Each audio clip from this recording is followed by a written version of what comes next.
বিসমিল্লাহির রহমানির রহিম। প্রিয় অষ্টম শ্রেণীর শিক্ষার্থী বন্ধুরা, আশা করি মহান রব্বুল আলামিনের অশেষ রহমতে তোমরা তোমাদের পরিবারের সাথে আলহামদুলিল্লাহ ভালো আছো, সেই আশাবাদ ব্যক্ত করি। তো আমিও ভালো আছি।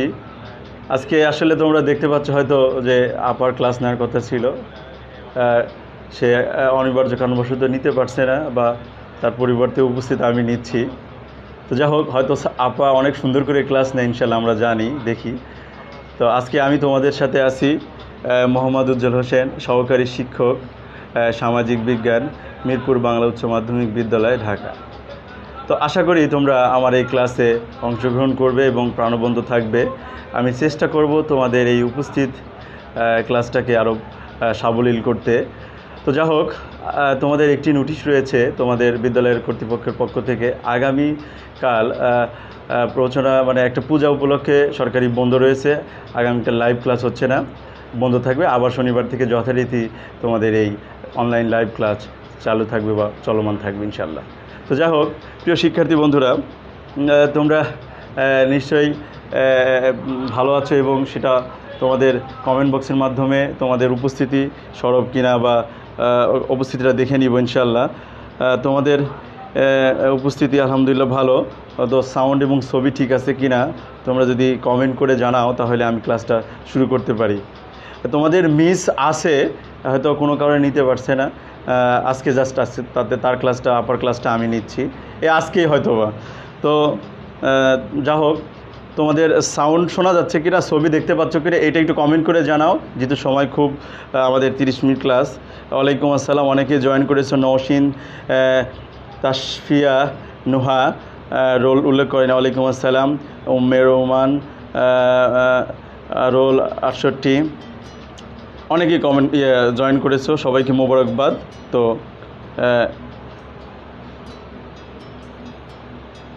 আচ্ছা, ঠিক আছে, ধন্যবাদ। হ্যাঁ, শুরু করি, আমরা বোর্ডে চলে যাই। প্রিয় শিক্ষার্থী বন্ধুরা, তোমাদের স্বতঃস্ফূর্ত অংশগ্রহণ আমাদের একান্ত কাম্য। তোমাদের সাথে একটু পূর্বজ্ঞান, অর্থাৎ আপা ক্লাসটা নিয়েছিল উপনিবেশিক যুগ বা শাসন ও বাংলা স্বাধীনতা সংগ্রাম। আমি একটু এই অধ্যায়ের সারাংশটা ঠিক ইনজিস্ট সংক্ষেপে আলোচনা করব, তোমরা বিষয়টা এইভাবে নাও। তো প্রথমে আমি বলতে চাই যে এই বাংলাদেশ বিশ্ব পরিচয়ে যে আমাদের প্রথম অধ্যায়ে এই উপনিবেশিক শাসন রয়েছে, এই উপনিবেশিক শাসন ও বাংলার স্বাধীনতা সংগ্রাম, অর্থাৎ তোমরা এই দুটি শব্দ দ্বারা উপনিবেশিক যুগ ও বাংলা স্বাধীনতা সংগ্রাম, এই আমাদের যে আলোচনার যে বিষয়ের বা আমাদের অধ্যায়ের যে শিরোনাম, এখান থেকে আমরা যে বিষয়গুলো বুঝতে পারি সেটা নিয়ে আমি প্রথমে বলবো। উপনিবেশিক যুগ কি, প্রিয় শিক্ষার্থী বন্ধুরা? এখানে উপনিবেশিক শব্দটা অনেক অর্থবহ করে। উপনিবেশিক, একটু মনোযোগ দাও। উপনিবেশিক, আমি এই শব্দটা পরে যুগ যুগের ব্যাখ্যা দিব। তোমরা উপনিবেশিক অর্থ হলো আসলে একটি দেশের উপর অন্য দেশ জুড়ে বসা, সেটা তাদের নিয়ন্ত্রণে চলা, অর্থাৎ তাদের চিন্তা চেতনা যে তারা শোষণ করবে এবং ঠিক নির্দিষ্ট সময়ে সেখান থেকে তারা তাদের প্রয়োজনীয় অর্থ সম্পদ বা তাদের উদ্দেশ্য হাসিল করে এক সময় চলে যেতে হবে। এটা হচ্ছে তোমার সাম্রাজ্যবাদ নীতি বলা হয়, আর উচ্চ শব্দে বলা যায় যেটাকে সাম্রাজ্যবাদ নীতি। অর্থাৎ এই বিষয়গুলো আগের দিনগুলোতে সাম্রাজ্যবাদ নীতি ছিল, অর্থাৎ নিজের সাম্রাজ্যকে বৃদ্ধি করা এক, আর একটা হচ্ছে অন্য সাম্রাজ্যে, অর্থাৎ অন্য জায়গায় গিয়ে নিজেদের নিয়ন্ত্রণে এনে অর্থ সম্পদ লুণ্ঠন করা। সেটি একটি অংশ যেটা আমাদের এই উপনিবেশিক অর্থাৎ ভারতবর্ষে ঘটেছিল। আর যে উপনিবেশিক যুগ কথাটা বলা হয়েছে, সেক্ষেত্রে আমি একটি শব্দ যোগ করতে চাই, সেটা হলো ইংরেজদের উপনিবেশিক যুগ, অর্থাৎ বাংলায় উপনিবেশিক শাসন। তো এই ক্ষেত্রে অনেক কথা রয়েছে, কারণ এই বাংলা সবসময় অন্যদের কর্তৃক সবসময় কি হয়েছে, শোষিত হয়েছে, অর্থাৎ অন্যের অধীনে আমরা ছিলাম। বড়ই করুণ ইতিহাস রয়েছে, আমরা যদি এর তিক্ত অভিজ্ঞতা আমরা পর্যালোচনা করি। তো আমাদের মৌলিক যে অধ্যায়ের যে জিস্ট আলোচনা, সেটা আমি বলতে চাচ্ছি। তাহলে উপনিবেশিক যুগ কাকে বলে? উপনিবেশিক যুগ আমরা আমাদের পাঠ্য বইয়ের আলোকে সাধারণ অর্থে বলবো যে 1757 থেকে 1947 সাল পর্যন্ত ইংরেজরা বাংলায় যে শাসন ব্যবস্থা পরিচালনা করেছিল এটাই ইংরেজদের উপনিবেশিক শাসন। এটা হচ্ছে একটা কথা। আরেকটি হচ্ছে হলো উপনিবেশিক শাসন যদি শুধু শব্দগত অর্থে চাও তাহলে আমি প্রথমে বলে দিলাম এর কিছু আলাদা বৈশিষ্ট্য রয়েছে। সেটি হচ্ছে যে অন্যকে নিজের নিয়ন্ত্রণে রাখা, সেখান থেকে তাদের কি আধিপত্য বিস্তার করা, অর্থ সম্পদ লুণ্ঠন করে নিজ দেশে পাচার করা এবং একটি সময় তাদের চলে যেতে হবে এই বিষয়টিও তাদের জানা থাকে। তো এই বিষয়টি ইংরেজদের শাসনে আমরা জানি যে এই ভারত উপমহাদেশে বিভিন্ন দেশের মানুষ বা বিভিন্ন অঞ্চল, আমরা নিশ্চয়ই জানি যে পর্তুগাল বা পর্তুগিজ, ওলন্দাজ, দিনেমার, অর্থাৎ এই যে শব্দগুলো আমরা শুনতে পাচ্ছি, বিভিন্ন দেশের বণিকরা মানে বহির্বাসে যে বাণিজ্য করতে আসে, তারা এসে এই দেশে অনেকেই দীর্ঘদিন ব্যবসা করার পরে ইংরেজদের সাথে আর পেরে ওঠেনি। তাদের যে কূটনৈতিক কুচক্রি বা তাদের যে দুর্দর্শিতা, তাদের কাছে অন্যরা সবাই বিতাড়িত হয়, আমরা সেই ইতিহাসগুলো জানি। এবং পরবর্তীতে ইংরেজরা এখানে কি বলা যায় গেট বেঁধে বা গাঁট বেঁধে তারা নির্দিষ্ট সময় পর্যন্ত, আমরা জানি প্রায় 200 বছর ইংরেজদের শাসন অধিষ্ঠিত ছিল। সেই বিষয়গুলো তোমাদের এখানে রয়েছে এবং তাদেরকে বিতাড়িত করার জন্য যে বিষয়গুলো আমরা জানি সেটাই হচ্ছে বাংলার স্বাধীনতা সংগ্রাম। আমরা জানি যে এই বাংলা অর্থাৎ পূর্ব বাংলা, বাঙালা, এই যে বাংলাদেশ, পূর্ব পাকিস্তান বাংলাদেশ, এর অনেক পিছনের অনেক ইতিহাস রয়েছে। তো আমাদের পাঠ্যবইয়ের আলোকে আমরা আলোচনা করব। আজকে আমরা এই অধ্যায়ের মৌলিক যে প্রশ্নগুলো, সেই প্রশ্নগুলো নিয়ে একটু কথা বলবো। তোমরা একটু লিখে নাও যে কোন কোন প্রশ্নগুলো পরীক্ষায় আসতে পারে বা ইম্পর্টেন্ট। তোমাদের এই অধ্যায়ের আলোচ্য বিষয় হিসেবে আমি দুটি বড় প্রশ্ন বের করেছি আমার চিন্তা চেতনা থেকে। সেটি হলো যে আসলে বাংলায় যে প্রশ্নগুলো তোমাদের পাবলিক পরীক্ষায় বা বিভিন্ন পরীক্ষায় আসে, বাংলায় ইংরেজ শাসনের কারণ ও ফলাফল, এটি একটি মৌলিক প্রশ্ন। এই প্রশ্ন থেকে উদ্দীপক থেকে বর্ণনা করো। এই প্রশ্নকেই তারা ঘুরিয়ে ফিরিয়ে বিভিন্ন সৃজনশীলের গ ঘ বের করে। আরেকটি প্রশ্ন হলো পলাশির যুদ্ধের ছোটদের বলা হয় পলাশির যুদ্ধের কারণ ফলাফল। আমরা ওভাবে না গিয়ে পলাশির যুদ্ধের কারণ ও ফলাফল বর্ণনা করো। এই দুইটি প্রশ্নর মৌলিক যে প্রশ্ন, এই দুইটি প্রশ্ন থেকে তোমাদের পাবলিক পরীক্ষা বলো যে কোনো পরীক্ষায় এই অধ্যায়ের মৌলিক প্রশ্ন শেষ। এরপরে কিছু প্রশ্ন আছে অনুধাবনমূলক প্রশ্ন। আমরা সেই অনুধাবনমূলক প্রশ্নগুলো সম্পর্কে আমি লিখেই দেবো বোর্ডে তোমাদের হাইলাইট প্রশ্ন হিসেবে। তোমরা এই দুটি প্রশ্ন তুলে নাও, নিশ্চয়ই তোমরা দেখতে পাচ্ছ। আর যদি কোনো সমস্যা হয় আমি একটু ভেরিফাই করে নেই তোমাদের ব্যক্তিগত কোনো কমেন্ট। অনেকের উপস্থিতি আলহামদুলিল্লাহ। চেষ্টা করব তোমাদের এই উপস্থিত ক্লাসটাকে প্রাণবন্ত এবং ফলপ্রসূ করতে। আরজুমান আফরোজ শ্রদ্ধেয় বড় আপা, ধন্যবাদ আপাকে এবং অনেকে মাহবুব কবির আইডিয়া থেকে, হ্যাঁ সবাইকে আমার অন্তঃস্থল থেকে মোবারকবাদ এবং ধন্যবাদ জ্ঞাপন করছি এবং সবাইকে একসাথে ওয়ালাইকুম আসসালাম। তো যা হোক, তোমাদের কোনো প্রবলেম ফিল করছো না, যেহেতু কমেন্টে নেগেটিভ কোনো কমেন্ট নেই ইনশাল্লাহ। তো বুঝতে পারছি, দেখতে পাচ্ছ, শুনতে পাচ্ছ এবং লেখা দেখা যাচ্ছে। তোমরা একটু কমেন্ট করো যে আসলে তোমাদের এই মানে বোর্ডে যে লেখা দিয়েছি লেখাগুলো স্পষ্ট কি না, এটা আমার জানা খুব জরুরি। তারপরেও আমার মোবাইলে আমি দেখতে পাচ্ছি, কমেন্ট পড়ছি যেটা দিয়ে, ঠিক আছে ইনশাল্লাহ। তো যা হোক, তোমাদের কারোর কোনো যদি কমেন্ট থাকে তোমরা কমেন্ট বক্সে লিখবে, আমি রিপ্লাই দেব। আর তোমাদের সেই প্রাণপ্রিয় আপাতত আছেই, তোমাদের ক্লাস নেবে। তো যাই হোক, আমরা বিকল্প আরেকটি অনুধাবনমূলক যে প্রশ্ন আমি সেটি নিয়ে তোমাদের সাথে কথা বলবো।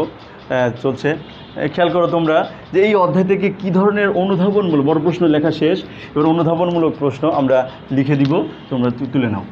আমি লিখে দিচ্ছি। আমি যেভাবে তোমাদের সাধারণত আমি পড়াই যে কোন প্রশ্নগুলো আমাদের পড়তে হবে, পাবলিক পরীক্ষা বা বিভিন্ন পরীক্ষায় আসে এবং এর সারাংশগুলো খেয়াল করো। অনুধাবনমূলক গুরুত্বপূর্ণ প্রশ্ন দেখো, উপনিবেশিক শাসন বলতে কি বোঝায় বা বোঝো।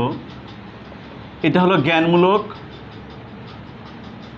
1 নম্বরে আসে। আর এটা যদি ব্যাখ্যা করো, আমি একটি দিব, ব্যাখ্যা করো, এটা হচ্ছে তাহলে আর একটা 1, অর্থাৎ জ্ঞান অনুধাবন মিলে 2 নম্বর। এইভাবে তোমাদের পরীক্ষায় আসে। যারা এই অংশটা পারবে 1 কয়ে উত্তর দিতে পারবে, তেমনিভাবে আমরা এই ব্যাখ্যা করলে 2, এভাবে আমরা অনুধাবনমূলক অংশ পাবো। তো প্রিয় শিক্ষার, এভাবেই প্রশ্নগুলো আমি অনুধাবনমূলক প্রশ্নগুলো অর্থাৎ 2 নম্বরের প্রশ্ন বা জ্ঞানমূলক অ্যাভারেজ একটা দিয়ে দেওয়ার চেষ্টা করব। তো খেয়াল করো 2 নম্বরে দেখো, অধ্যায়ের হাইলাইট অনুধাবনমূলক প্রশ্ন। দ্বৈত শাসন কি?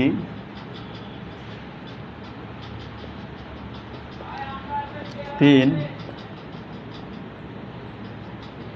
ইকলিম, ইকলিম কি? তারপরে লেখো মাৎসা ন্যায়, ন্যায় যুগ কি?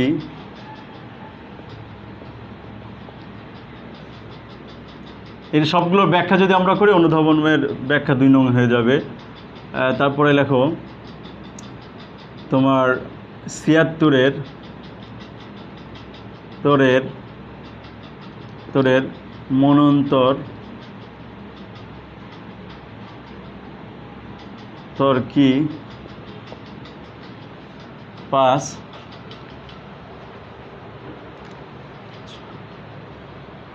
লিখে নাও দ্রুত, উপর দিয়ে আমি লিখে দিই, নিচেরগুলো রেখে দিলাম তোমাদের জন্য। 6, ওয়েস্টফালিয়ার চুক্তি কি? ব্যাখ্যা করো। ব্যাখ্যাগুলো লিখলাম না। তারপরে দ্বিজাতি তত্ত্ব একটা শব্দ আছে তোমাদের এই পাঠ্য বইয়ের এই অধ্যায়ে। দ্বিজাতি তত্ত্ব কি? ব্যাখ্যা করো। মুছে দিলাম নিচের অংশটা, তোমরা তুলে নাও। হাইলাইট প্রশ্ন, আর এর বাইরে আর আসবে না ইনশাল্লাহ। বঙ্গভঙ্গ কি? এর সাথে বঙ্গবন্ধু হ্রদের কারণ, বঙ্গভঙ্গ হ্রদের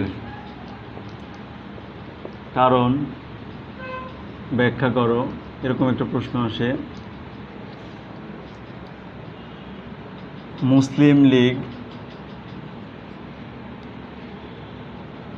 লীগ কেন গঠিত হয়? ব্যাখ্যা করো। 9টা দিয়েছি। এভাবে আর মানে মোটামুটি ইম্পর্টেন্ট যে প্রশ্ন থাকে সেইগুলো আমাদের মোটামুটি পরীক্ষায় এর মধ্যে এসে যায়। হচ্ছে অনুধাবনমূলক প্রশ্ন আমাদের পাঠ্য বইয়ের আলোকে। তো যাই হোক, তোমাদের প্রশ্নগুলো তুলে নাও দ্রুত, আমি এই প্রশ্নগুলোর ব্যাখ্যা দেওয়ার চেষ্টা করব। প্রিয় শিক্ষার্থী বন্ধুরা, দ্রুত তুলো তোমাদের। ওকে স্যার, 5 পর্যন্ত শেষ, ধন্যবাদ। তোমাদের সব বলতে হবে না, শুধু প্রয়োজনীয় শাসন বলতে কী বোঝায় ব্যাখ্যা করো, ধন্যবাদ। হ্যাঁ, তোমাদের লিখে দিতে হবে না, শুধু আমি জানতে চাচ্ছি যে তোমার প্রশ্নগুলো নিজেরা লেখা clear. Thank you very much জ্যোতিকে ধন্যবাদ, সবাইকে ধন্যবাদ ইনশাল্লাহ, যারা অনেকেই দেখছেন। থ্যাংক ইউ যারা সম্মানিত অভিভাবক, আমার শ্রদ্ধেয় শিক্ষক মণ্ডলী, শিক্ষিকা মণ্ডলী যারাই দেখছেন, সবাইকে ধন্যবাদ। হ্যাঁ, আমরা পুরো আলোচনার ব্যাখ্যায় চলে যাব ইনশাল্লাহ। মুছে দিলাম। আমি এই উপনিবেশিক শাসনের বাংলায় 2টি পর্বে ভাগ করব আমি ব্যক্তিগতভাবে তোমাদের। প্রথমে আমরা জানি যে 1757 থেকে 1857 এটি একটি পর্ব, এখান থেকে কিছু ব্যাখ্যা রয়ে থাকে। এবারে 1857 থেকে 1947 ব্রিটিশ শাসনের, যদি আমাদের এই 47-এর ঘটনাটা আমাদের পাঠ্য বইয়ের, কিন্তু তাদের অন্তর্নিহিত ঘটনাই ছিল। এই মিলে হচ্ছে প্রায় 200 বছর, আমরা সবাই জানি। এই 2টি পর্ব রয়েছে আমাদের, আমরা এইভাবে বলতে পারি এটি একটি পর্ব, আমরা জানি এটি একটি পর্ব। প্রিয় শিক্ষার্থী বন্ধুরা, তোমরা নিশ্চয়ই জানো যে 1600 সালে ব্রিটিশ ইস্ট ইন্ডিয়া কোম্পানি নামে একটি কোম্পানি গঠন করে 217 জন, একটা জাস্ট কোম্পানি। সেই কোম্পানি 1600 সালে গঠিত হয়ে বাংলায় অর্থাৎ এই উপমহাদেশে অর্থাৎ ভারতবর্ষে ব্যবসা করতে এসেই উড়ে এসে জুড়ে বসে। এই সব বিষয়গুলো আমাদের অনেকটাই জানা, কিন্তু প্রশ্ন হলো যে কেন তারা আমাদের এই বাংলায় এই অবস্থান করতে পারলো, এটা একটা ব্যাপার। বা কেন ইংরেজ শাসন আমাদের বাংলায় প্রতিষ্ঠিত করতে পারলো, এটা একটা প্রশ্ন অবশ্যই আছে। আমরা যদি পাশাপাশি দুইটা বাড়ির কথা বলি, একটি কথার কথা বলো, যদি দুইটি বাড়ির কথা বলি, যে ধরো একটি বাড়ির শক্তি অনেক বেশি, একটা বাড়ি দুর্বল, তখন অপেক্ষাকৃত যদি তার হীনমন মানসিকতা থাকে অথবা লোভী হয়ে থাকে, তখন কিন্তু সে পার্শ্ববর্তী ব্যক্তিকে প্রভাবিত করবে অথবা তাদের নিজের নিয়ন্ত্রণে আনতে চাইবে অথবা একসময় তাদেরকে দখল করে ফেলবে। সেটা হলো এই, পৃথিবীতে মানুষ তার নিজের অস্তিত্বকে টিকে রাখার পাশাপাশি অন্যদেরকেও নিজের করায়ত্তে আনতে চায়। এটা হয়তো মানুষের প্রবৃত্তি, তোমরা জানো নিশ্চয়ই। তো তেমনিভাবেই যদিও পর্তুগিজরা আগে আমাদের দেশে ফরাসিরা এসে ব্যবসা বাণিজ্য শুরু করে, কিন্তু তারাই পরবর্তীতে ইংরেজদের কাছে পরাস্ত হয়। ইস্ট ইন্ডিয়া কোম্পানি নামক একটি কোম্পানি ভারতবর্ষে ব্যবসা করতে এসে তারা কুঠি স্থাপন করে। কুঠি স্থাপন করতে করতে এই মানে ভারতীয় উপমহাদেশের যে বাংলায় যে সুজল সফল শস্য শ্যামলা, এদের যে ভূপ্রকৃতিকভাবে যে এত উন্নত, এবং তারা তোমরা জানো যে 14 শতকে যে ইউরোপের যে শিল্প ব্যবসা বাণিজ্যের যে প্রসার, এই প্রসার এইখানে এসে তারা প্রচুর একটা সম্ভাবনা পায়। সেই সম্ভাবনার সাথে পাশাপাশি তারা নিজেদের কর্তৃত্বকে আরও মানে কি বলা যায় প্রতিষ্ঠিত করে স্ট্রং করতে চায়। সেটার কারণটা কি? আমরা ইংরেজ শাসনের কারণ একটা প্রশ্ন দিয়ে দিছি, সেই প্রশ্নটাকে আমি নিজেরা ব্যাখ্যা করছি। এর কারণ হলো এই দেশে যে মুঘল সাম্রাজ্যের যে শাসন ছিল, আমরা জানি যে 1526 থেকে এবং সর্বশেষ যখন তোমার নবাব সিরাজদৌলার যে পতন, সেগুলোর কারণে আমি দুইটা প্রশ্ন দিয়েছি, সেই দুইটা প্রশ্নেরই মৌলিক প্রশ্ন। তো এই 1757-তে কেন ইংরেজরা তাদের কি বলা যায় তারা ক্ষমতা গ্রহণ করতে পারলো বা গ্রহণ করলো, এর অনেকগুলো কারণ রয়েছে। ইংরেজ শাসনের বেশ কয়েকটা কারণের মধ্যে আমি তোমাদের বলি, সেটা হলো যে এখানে যে শাসন ব্যবস্থার যে দুর্বলতা, এই দুর্বলতা ছিল সবচেয়ে মূল কারণ। আর দাদা এসে দেখে যে এখানে সম্পদে ভরপুর, এই সম্পদগুলো তারা আহরণ করতে চেয়েছে। তো তোমরা নিশ্চয়ই জানো যে বিভিন্নভাবে একটি দেশকে পরাস্ত করতে চায়, সেক্ষেত্রে মৌলিক বিষয়গুলো কিছু থাকে। তেমন মনে করো সেই সময়ে যে তোমার দ্বিতীয় বাহাদুর শাহ যে মুঘল সম্রাট, শেষের দিকে আওরঙ্গজেবের পরে থেকেই মূলত মুঘল সাম্রাজ্যের পতন শুরু হয়। সেগুলো অনেক কারণ রয়েছে, ইংরেজ শাসনের শাসকদের দুর্বলতা এবং এখানে বিভিন্ন নবাবে অর্থাৎ বিভিন্ন অঞ্চলে বিভক্ত হয়ে যায়, জায়গিদারি হয়ে যায় বিভিন্নভাবে, এগুলোর ইতিহাস অন্যরকম। তো যাই হোক, আমরা বোঝাতে চাচ্ছি যে ইংরেজ শাসনের মূল কয়েকটি কারণ হচ্ছে, তার মধ্যে একটি বা কয়েকটি হলো যে ইংরেজদের শক্তি বৃদ্ধি, এইখানে কুঠি স্থাপন করা, তাদের উপর শুল্ক হার হ্রাস করা এবং তাদের বাণিজ্য স্থাপন করা এবং সৈন্যবাহিনী আনয়ন করা। এই বিষয়গুলো যখন তারা জোরদার করে, এখানে একটি গুরুত্বপূর্ণ কথা আমাদের বললেই নয় যে দ্বিতীয় বাহাদুর শাহ আলমের সময়ে যে আমাদের দেওয়ানি একটি শব্দ আছে, দেওয়ানি, অর্থাৎ এখানে ব্যবসা করবে তাদের শুল্ক লাগবে না, বরং তাদেরাই আরও এই দায়িত্ব পালন করবে। আমরা দ্বৈত শাসনের আলোচনায় জানবো যে দ্বৈত শাসন হচ্ছে এমন একটা অবস্থা হয়েছিল যে ক্ষমতা খাটবে একজন কিন্তু অর্থ লোভ করবে আর একজন, সেটাই করা হয়েছে লর্ড ক্লাইভের দ্বৈত শাসন। সেই ব্যবস্থা থেকে মূলত বাংলা সমস্ত ক্ষমতা অর্থ সম্পদ সব ইংরেজদের দখলে চলে যায়। তো ইংরেজদের শাসনের এরকম বেশ কিছু মূল কারণ রয়েছে। ভিডিওটা দেখতে অসুবিধা হচ্ছে? হ্যাঁ চলছে, অসুবিধা নেই, আমি ভাবছি কেটে গেছে। প্রিয় শিক্ষার্থী বন্ধুরা, আলোচনা চলছে, অনেকেই কমেন্ট করেছে, তোমাদের কমেন্টগুলো আমি দেখছি।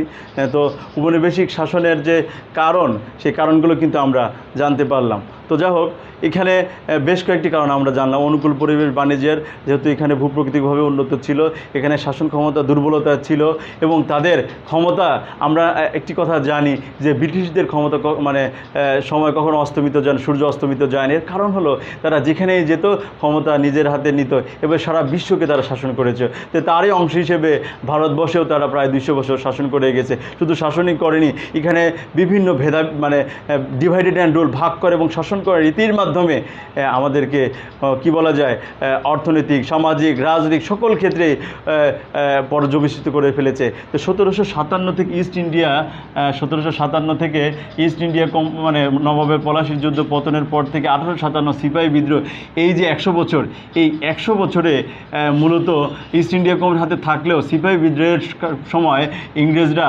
প্রথমেই এই ক্ষমতাটা পুরা লর্ড একটা তোমরা জানো ভাইসরয় নামে একটা পদ সৃষ্টি করা হয় এবং 1858 সালে সেই ভাইসরয়ের মাধ্যমে ব্রিটিশ রানী সরাসরি তার নিয়ন্ত্রণাধীন পুরো ভারতবর্ষকে নিয়ে যায়। আগে ছিল একটা কোম্পানির অধীন, একটা কোম্পানি নিয়ন্ত্রণ করত, কিন্তু পরে 1858 সালে ভারত শাসনের যে অধ্যাদেশ জারি করে একটা ভাইসরয়, আমরা জানি লর্ড ক্যানিং হচ্ছে প্রথম ভাইসরয় যিনি ভারতবর্ষের সমস্ত অর্থাৎ ওখানকার একজন মন্ত্রীকে দায়িত্ব দেওয়া হয়, সেই লর্ড ক্যানিং প্রথম হয়ে থাকে। এরপরে আরও বিভিন্ন মানে ভাইসরয়গুলো এসেছিল। তো আমরা যে লর্ড মাউন্ট বেটেন ছিল ব্রিটিশ শেষ ভাইসরয়, যিনি দ্বিজাতি তত্ত্বের কারণে অর্থাৎ মোহাম্মদ আলী জিন্নার দ্বিজাতি তত্ত্বের কারণে, এটা পরের অংশ, কারণেই আমাদের এই মানে ভারতীয় উপমহাদেশকে বিভক্ত করে দেয়। এটি অনেক কারণ রয়েছে। আমরা জানি যে ভারতবর্ষকে বিভক্ত করতে পারলে আমাদের ক্ষমতা দুর্বল হয়ে যাবে, এখানে দ্বিজাতি তত্ত্বের একটা কারণ রয়েছে। আমরা জানি যে হিন্দু মুসলিম বিভিন্ন দাঙ্গার কারণে ভারতবর্ষ মূলত ভাগ হয়ে যায়। তো এখানে মোহাম্মদ আলী জিন্নাহ দ্বিজাতি তত্ত্বের যে প্রবক্তা 1940 সালে লাহোরে যে প্রস্তাব করেন, সেটি পরবর্তীতে লর্ড মাউন্ট বেটেন ব্যবহার করে ফেলে, করে যে ভারতবর্ষকে দুই ভাগে বিভক্ত করে, অর্থাৎ এইখানে ভারতবর্ষের যে বিশাল সাম্রাজ্য, যে ঐতিহ্য, সেগুলোকে একদম লুণ্ঠিত করে অর্থাৎ ভূলুণ্ঠিত করে ফেলে। তো যা হোক, আমরা এই প্রথম 100 বছর পরের প্রায় 100 বছরের যে প্রায় 100 বছর বা 90 বছর আমরা বলে থাকি, প্রায় 100 বছর, এই দুইটি ঘটনাকে আমরা ব্যাখ্যা করছি। তো 1857 সালের সিপাহী বিদ্রোহের কারণে পরবর্তীতে এই ভারতীয় উপমহাদেশ সরাসরি ব্রিটিশ রানীর নিয়ন্ত্রণে অর্থাৎ ব্রিটিশ শাসনের নিয়ন্ত্রণে চলে যায়, তখন ভাইসরয়ের মাধ্যমে নিয়ন্ত্রিত হয়। এরপরে যে ঘটনাগুলো ঘটে, আমরা জানি যে মানে বাংলায় অর্থাৎ বাংলার বিভিন্ন ইংরেজদের শাসনের ফলে কিছুটা শিক্ষা সংস্কৃতি নবজাগরণ ঘটে। এই নবজাগরণের ফলে মোটামুটি আমরা মানে কি বলা যায় যোগাযোগ ব্যবস্থা, শিক্ষা ব্যবস্থার মধ্যে কিছু পরিবর্তন আসে এবং মানুষের মধ্যে সচেতনতা বৃদ্ধি পায়, যার ফলে পরবর্তীতে বাংলায় এই যে আরও আমাদের যে ভিত মানে মানে আন্দোলনের যে ভিত, বাংলার যে স্বাধীনতা সংগ্রামের ভিত, আমরা জানি মাস্টারদা সূর্য সেন, ক্ষুদিরাম, আরও প্রীতিলতা ওয়েদ্দার, আরও বিভিন্ন যে কবি সাহিত্যিক মানে জ্ঞানী গুণীরা চিন্তা চেতনার বহিঃপ্রকাশ ঘটিয়ে বিভিন্ন বিশ্ববিদ্যালয় কলেজ প্রতিষ্ঠিত করার মাধ্যমে যে মানে নিজেদের অধিকার প্রতিষ্ঠার যে সচেতনতা, এই বিষয়গুলো পরবর্তীতে উঠে আসে। সেক্ষেত্রে শিক্ষা সংস্কৃতিতে যোগাযোগে নবজাগরণের ফলে ব্রিটিশ বিরোধী আন্দোলনকে আমরা জানি যে সেই সময়ে ব্রিটিশ বিরোধী আন্দোলন ব্যাপক চাঙ্গা হয়ে যায়, স্বরাজ আন্দোলন, তোমার বয়কট আন্দোলন, এভাবে লবণ বিদ্রোহ, বিভিন্ন বিদ্রোহের ফলে একটি সময়ে ইংরেজরা তাদের এই উপনিবেশিক শাসন অর্থাৎ তাদের যে দীর্ঘমেয়াদী পরিকল্পনা, বাংলায় যে শোষণ করার যে চিন্তা, সেটি একটি সময়ে তারা অর্থাৎ ভাগ্য শাসন করে যে তাদের নীতি, সেটি তাদের পর্যবসিত হয়। সেটি আমাদের এই ব্রিটিশ বিরোধী আন্দোলনের ফলে এই বাংলা বিভিন্ন সময় বিভিন্ন মানুষের দ্বারা শোষিত হয়েছে। ইংরেজদের শাসনের সেই অবসান ঘটে। আমরা জানি যে 1947 সালে 14ই আগস্ট এবং 15ই আগস্টের 14ই আগস্ট পাকিস্তান রাষ্ট্রের জন্ম হয় এবং 15ই আগস্ট ভারত ও পাকিস্তান রাষ্ট্রের জন্মের মাধ্যমে এবং তাদের বিতাড়িত হয়। তো যা হোক, আমরা যে ব্রিটিশ শাসনের যে ইংরেজ শাসনের যে মানে শাসনের যে কারণ, সেগুলো জানলাম এবং অনেকটা ফলাফল বুঝতে পারলাম। এরপরে আমরা নবাব সিরাজদৌলার যে অর্থাৎ মানে পলাশির যুদ্ধের কারণ ও ফলাফল নিয়ে দু একটি কথা বলতে চাই। সেটি হলো, তোমরা নিশ্চয়ই জানো যে পলাশি যুদ্ধ কি। পলাশির যুদ্ধ আমরা জানি যে পলাশি নামক স্থানে কারণে মানে পলাশি নামক স্থানে যে যুদ্ধ সংঘটিত হয়েছিল, সেটি ইতিহাসে পলাশি যুদ্ধ নামে পরিচিত। 1757 সালে 23শে জুন সেই সময় নবাব সিরাজদৌলাকে পরাজিত করে অর্থাৎ ইংরেজরা, তারও একটা কারণ ছিল, তিনটি কারণ আমরা ইতিহাসে পাই। তো মৌলিক তিনটি কারণের মধ্যে আমরা জানি তার উচ্চ পদস্থ কর্মচারী সেনাবাহিনী উচ্চ বিলাসী মীর জাফরের বিশ্বাসঘাতকতা এবং তার অধীনস্থ উচ্চ পর্যায়ের যারা ছিলেন তাদের এবং উচ্চ বণিক শ্রেণী এবং নিকট আত্মীয় তার খালা ঘসেটি বেগম ও শওকত জংয়ের এই ত্রিমুখী ষড়যন্ত্রের কারণে মূলত পলাশির যুদ্ধে বাংলার শেষ স্বাধীন নবাব সিরাজদৌলা পরাজয় বরণ করেন এবং আমাদের এই বাংলার সূর্য অস্তমিত যায়, ইংরেজের শাসন উন্নত হয়। এই দুইটি সম্পর্ক রয়েছে। তো যা হোক, পলাশী যুদ্ধের কারণের ব্যাখ্যা যদি আমরা জানি, আমরা পরবর্তীতে দেখতে পাই যে ইংরেজরা মূলত মীর জাফরকে একটি লোভ দেখিয়ে শাসনের ক্ষমতা, আমরা পরবর্তীতে দেখেছি বক্সারের যুদ্ধ, বিভিন্ন যুদ্ধের ফলে ইংরেজরা তাদের এই ক্ষমতাকে নিজেদের নিয়ন্ত্রণে রেখে শুধু অর্থ সম্পদগুলোই তারা সংগ্রহ করেছে এবং বিভিন্ন তাদের দেশে পাচার করেছে। সে বিষয়গুলো আমাদের আলোচনার অন্তর্ভুক্ত রয়েছে। তো যা হোক, যেহেতু একদিনের তোমাদের এক প্রক্সি ক্লাসে তোমাদের চেষ্টা করেছি সম্পূর্ণ ক্লাসটা সামগ্রিকভাবে একটি সমাধান দিতে। তো যা হোক, আমাদের ছোট প্রশ্নের কিছু বিষয় রয়েছে। পলাশী যুদ্ধের কারণটা হলো, তিনটি কারণ ছিল মূলত। এক, আত্মীয় স্বজনের ষড়যন্ত্র। দুই হচ্ছে তার অর্থাৎ উচ্চপদস্থ কর্মচারীদের ষড়যন্ত্র। আরেকটা হচ্ছে হলো বণিক শ্রেণী, যেমন অমিরচাঁদ, রায়বল্লভ, জগৎ শেঠ এবং হিন্দু বণিক শ্রেণী তাদেরকে তার বিরোধিতা করত।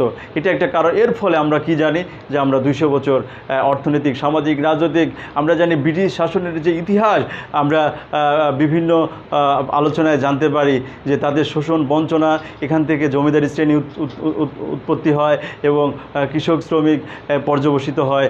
তাদের শোষণ, লাঞ্ছনার ঘাত প্রতিঘাতে আমাদের কি বলা যায়, বাঙালি বা সেই সময় ভারতবর্ষের মানুষের জীবন অতিষ্ঠ হয়ে ওঠে। সেই ইতিহাসগুলো আমাদের অনেকেরই জানা। তো যা হোক, প্রিয় শিক্ষার্থী বন্ধুরা, তোমরা যে পলাশী যুদ্ধের কারণ ও ফলাফলটা এই যে নবাব বা ব্রিটিশ শাসনের উত্থান হলো আর নবাবের পতন হলো। তোমাদের অনেক সময় প্রশ্ন এভাবে এসে থাকে যে ব্রিটিশ শাসনের পলাশী যুদ্ধের পরাজয় মানে ব্রিটিশ শাসনের উত্থান, আর নবাবের পরাজয় ফলাফল বা পলাশী যুদ্ধের ফলাফল মানেই হচ্ছে ইংরেজদের উত্থান। এই দুটি শব্দের সাথে সম্পৃক্ত রয়েছে, অর্থাৎ নবাবের পতন, ইংরেজদের উত্থান। আর নবাব সিরাজদৌল্লার যে অর্থাৎ পলাশী যুদ্ধের ফলাফলকে আমরা ইংরেজদের বিজয়ের কারণ আমরা বলতে পারি। দুটি বিষয় খুবই রিলেটেড এবং কোরিলেটেড বিষয়, এইটাকে আমরা এভাবে ব্যাখ্যা করতে। এরপর আমরা ছোটো ছোটো কিছু প্রশ্ন রয়েছে, সেই প্রশ্নগুলো নিয়ে আমরা ব্যাখ্যা করব। আমরা উপনিবেশিক যুগের যে আলোচনা আমরা দেখেছি যে উপনিবেশিক যুগ বা শাসন বলতে আমরা বাংলায় যেটা বোঝাই সেটা হচ্ছে ব্রিটিশ শাসন। ব্রিটিশ যে দীর্ঘমেয়াদী যে প্রায় 200 বছর শাসন, এটা ইতিহাসে উপনিবেশিক শাসন। আর উপনিবেশিক যে সামগ্রিক সারা বিশ্বের অর্থে যেটা সাম্রাজ্যবাদ, সেটা সংজ্ঞাটাও আমরা দিয়েছি। এরপর আমরা দ্বৈত শাসন যাব। দ্বৈত শাসন হচ্ছে একটা অদ্ভুত শাসন ব্যবস্থা। লর্ড ক্লাইভ এমন একটা লোভ দেখিয়েছিল মীর জাফরকে, সেই শাসন ব্যবস্থা বাংলার নবাব হন তখন মীর জাফর নামে মাত্র। তিনি সকল ক্ষমতা অর্থাৎ বিচারিক ক্ষমতাগুলো মূলত মীর জাফরের হাতে দেওয়া ছিল, আর অর্থ সম্পদ দেওয়া নিয়ে অন্য সব কিছু ক্ষমতা ছিল হচ্ছে আর কি বলা যায় ইংরেজদের হাতে, অর্থাৎ লর্ড ক্লাইভের হাতে, ইংরেজ শাসকের হাতে।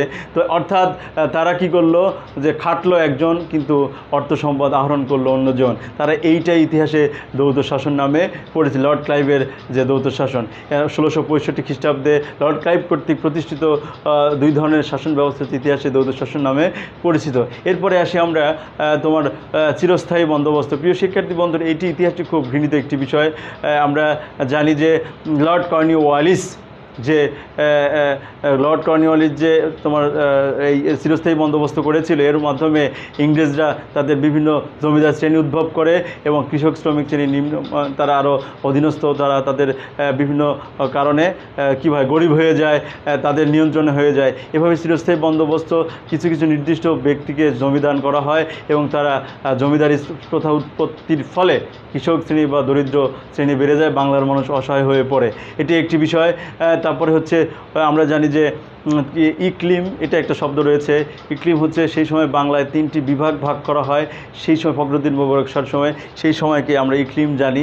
সেইটাকে ইকলিম, সেই হিসেবে ইকলিম 3টি শ্রেণীতে বিভক্ত বা 3টি বিভাগে ছিল।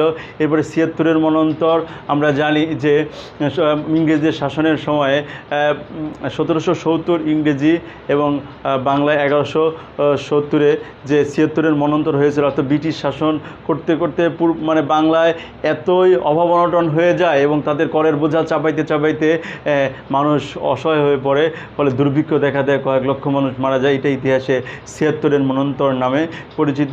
এরপরে ভাগকর শাসন করার নীতি আমরা জানি যে ইংরেজরা যে বিভিন্ন শ্রেণীতে বিভক্ত করত, এইভাবে ভাগ করত, একে অপরের সাথে হিন্দু মুসলিম বিভিন্ন যে বিভেদ সৃষ্টি করত, এই বিভেদ সৃষ্টি ইতিহাসে ডিভাইডেড অ্যান্ড রুল নামে পরিচিত ভাগকর শাসন করার নীতি। তো এটি ইতিহাসে উল্লেখযোগ্য একটি শব্দ, এটা আমাদের জ্ঞানমূলক প্রশ্নে এসে থাকে। দ্বিজাতি তত্ত্ব সম্পর্কে আমরা জানি যে মানে মোহাম্মদ আলী জিন্নার যে দ্বিজাতি তত্ত্ব, সেটি হিন্দু ও মুসলিমদের তত্ত্বই মূলত দ্বিজাতি তত্ত্ব। সংক্ষেপে তোমাদের জাস্ট জিস্ট উল্লেখ করছি। এরপর হচ্ছে বঙ্গভঙ্গ। 1905 সালে পূর্ব অর্থাৎ মুসলমানদের উন্নয়নের জন্য ইংরেজরা চিন্তা করেছিল যে পূর্ব বাংলা অর্থাৎ আজকের এই বাংলাদেশ যেহেতু পিছিয়ে ছিল অর্থনৈতিক, সামাজিক, রাজনৈতিক সকল ক্ষেত্রে, তাদের উন্নয়নের জন্য বঙ্গভঙ্গ করার চিন্তা করা এবং পরবর্তীতে 1905 সালে বঙ্গভঙ্গ করে। কিন্তু এটি টিকতে পারেনি হিন্দুদের ব্যাপক বিরোধিতার কারণে। 1911 সালে সেটা আবার বঙ্গভঙ্গ রদ হয়, অর্থাৎ আবার মিলে দেওয়া হয়। এভাবে বেশ ওয়েস্টফালিয়ার চুক্তি একটি শব্দ বা আমাদের জ্ঞানমূলক প্রশ্ন আসে। এটা হচ্ছে ইউরোপের দেশগুলোর মধ্যে যে যুদ্ধ হয়েছিল, পরবর্তীতে এটি একটি শান্তি চুক্তিতে প্রতিষ্ঠিত হয়। সেটি ইতিহাসে ওয়েস্টফালিয়ার চুক্তি নামে পরিচিত। সেটা 1648 সালে ওয়েস্টফালিয়ার চুক্তি হয়, ইউরোপের দেশগুলোর মধ্যে যে চুক্তি। তো যাই হোক, এ ছিল আমাদের অনুধানমূলক প্রশ্ন। এত অল্প সময়ে মানে একটা অধ্যায়ের সারাংশ তোমাদের দেওয়ার চেষ্টা করেছি। তোমাদের এই পরবর্তী আরেকটি ক্লাস রয়েছে। প্রিয় শিক্ষার্থী বন্ধুরা, তোমাদের এই ক্লাসের মাধ্যমে আবার অভিনন্দন জানাই অনেকক্ষণ আমাদের সাথে এই ক্লাসটা উপভোগ করার জন্য। সকলের সুস্বাস্থ্যতা কামনা করি এবং দোয়া চাই যেন আল্লাহ আমাদের সবাইকে সুস্থ রাখে। এই প্রত্যাশা রেখেই আজকের পাঠে তোমাদের কাছ থেকে বিদায় নিচ্ছি আমি। সবাই ভালো থেকো, সুস্থ থেকো। আল্লাহ হাফেজ।